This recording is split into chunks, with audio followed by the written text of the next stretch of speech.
Alexei Navalny appeared in court by video link. He denounced his detention as political and was unapologetic in calling for more protests.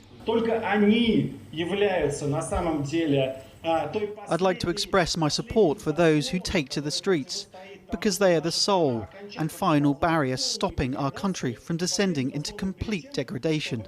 A barrier that prevents the authorities from stealing everything. They are the real defenders and patriots of our country. The judge ordered his continued detention. No one expects him to be released, especially as his associates are now also being arrested.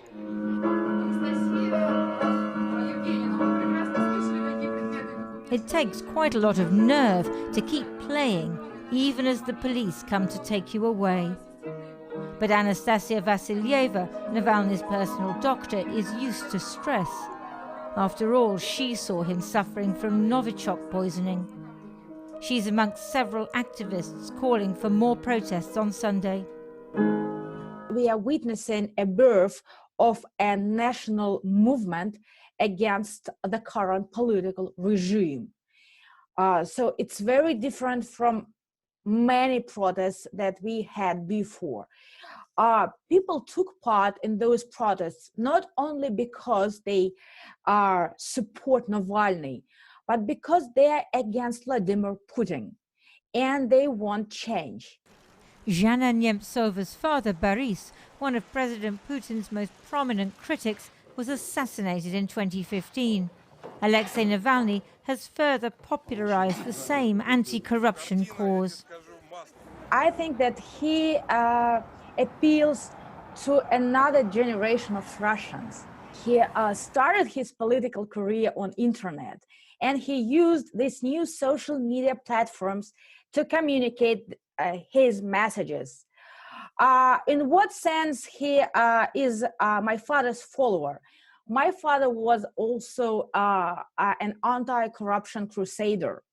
Navalny's video showing a palace he says was built for Putin's pleasure has been viewed online more than 90 million times, forcing the president, who never mentions Navalny by name, to respond to questions about it earlier this week.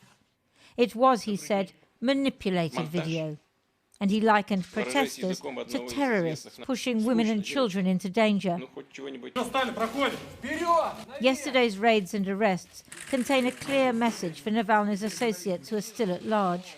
I'm not afraid, I'm ready. I cannot be outside my country right now. I think it's a question of a moral choice. And I chose to be here to support many people, including, of course, Alexei Navalny. And today, another message for ordinary Russians on pro-Kremlin TV channels.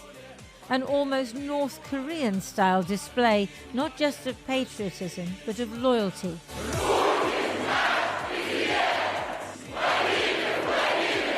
Vladimir Putin is our president, they chant. Anyone thinking of protesting this weekend would do well to remember that.